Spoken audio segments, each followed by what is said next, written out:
The Raven, 1845. Once upon a midnight dreary, while I pondered, weak and weary, over many a quaint and curious volume of forgotten lore, while I nodded, nearly napping, suddenly there came a tapping, as of someone gently rapping at my chamber door. "'Tis some visitor," I muttered, "tapping at my chamber door, only this, and nothing more." Ah, distinctly I remember it was in the bleak December, and each separate dying ember wrought its ghost upon the floor. Eagerly I wished the morrow, vainly I had sought to borrow from my books surcease of sorrow, sorrow for the lost Lenore, for the rare and radiant maiden whom the angels name Lenore, nameless here for evermore. And the silken, sad, uncertain rustling of each purple curtain thrilled me, filled me with fantastic terrors never felt before, so that now, to still the beating of my heart, I stood repeating, "'Tis some visitor entreating entrance at my chamber door, some late visitor entreating entrance at my chamber door, this it is, and nothing more." Presently my soul grew stronger, hesitating then no longer. "Sir," said I, "or madam, truly your forgiveness I implore. But the fact is, I was napping, and so gently you came rapping, and so faintly you came tapping at my chamber door, that I scarce was sure I heard you. Here I opened wide the door, darkness there and nothing more. Deep into that darkness peering long, I stood there wondering, fearing, doubting, dreaming dreams no mortal ever dared to dream before.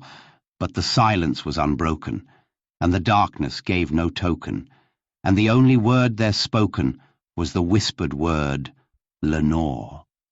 This I whispered, and an echo murmured back the word, Lenore. Merely this, and nothing more. Back into the chamber turning, all my soul within me burning, soon I heard again a tapping somewhat louder than before. "Surely," said I, "surely that is something at my window lattice. Let me see then what thereat is, and this mystery explore. Let my heart be still a moment, and this mystery explore. 'Tis the wind, and nothing more." Open here I flung the shutter when, with many a flirt and flutter, in there stepped a stately raven of the saintly days of yore. Not the least obeisance made he, not an instant stopped or stayed he, but with mien of lord or lady, perched above my chamber door, perched upon a bust of Pallas just above my chamber door, perched, and sat, and nothing more. Then this ebony bird beguiling my sad fancy into smiling, by the grave and stern decorum of the countenance it wore, "Though thy crest be shorn and shaven, thou," I said, "art sure no craven, ghastly, grim, and ancient raven wandering from the nightly shore. Tell me what thy lordly name is on the night's Plutonian shore." Quoth the raven, "Nevermore." Much I marvelled this ungainly fowl to hear discourse so plainly, though its answer little meaning, little relevancy bore.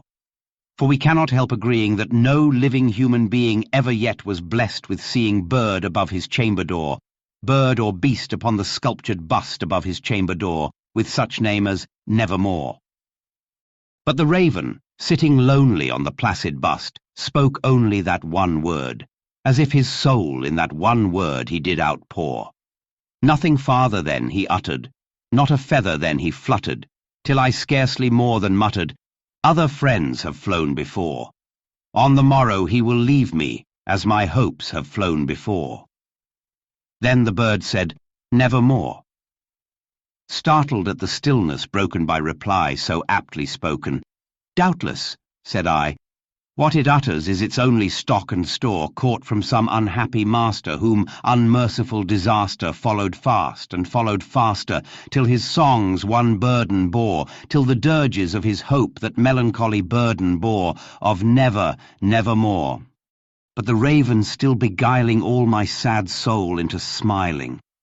Straight I wheeled a cushioned seat in front of bird and bust and door, Then, upon the velvet sinking, I betook myself to linking fancy unto fancy, thinking what this ominous bird of yore, what this grim, ungainly, ghastly, gaunt, and ominous bird of yore meant in croaking, nevermore. This I sat engaged in guessing, but no syllable expressing to the fowl whose fiery eyes now burned into my bosom's core. This and more I sat divining, with my head at ease reclining on the cushion's velvet lining that the lamplight gloated o'er, but whose velvet violet lining with the lamplight gloating o'er she shall press, nevermore. Then, methought, the air grew denser, perfumed from an unseen censer, swung by angels whose faint footfalls tinkled on the tufted floor.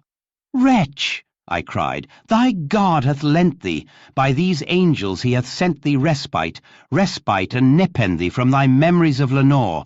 Quaff, oh quaff this kind nepenthe, and forget this lost Lenore," quoth the raven, "nevermore." "Prophet," said I, "thing of evil, prophet still, if bird or devil, whether tempter sent, or whether tempest tossed thee here ashore, desolate yet all undaunted, on this desert land enchanted, on this home by horror haunted. Tell me truly, I implore, is there balm in Gilead? Tell me, I implore," quoth the raven, "nevermore." "Prophet," said I, "thing of evil, prophet still, if bird or devil. By that heaven that bends above us, by that God we both adore, tell this soul with sorrow laden if, within the distant Aidenn, it shall clasp a sainted maiden whom the angels name Lenore. Clasp a rare and radiant maiden whom the angels name Lenore." Quoth the raven, "Nevermore." "Be that word our sign of parting, bird or fiend?" I shrieked, upstarting. "Get thee back into the tempest and the night's Plutonian shore. Leave no black plume as a token of that lie thy soul hath spoken. Leave my loneliness unbroken. Quit the bust above my door. Take thy beak from out my heart, and take thy form from off my door." Quoth the raven, "Nevermore." And the raven, never flitting, still is sitting on the pallid bust of Pallas just above my chamber door. And his eyes have all the seeming of a demon's that is dreaming, and the lamplight o'er him streaming throws his shadow on the floor, and my soul from out that shadow that lies floating on the floor shall be lifted nevermore.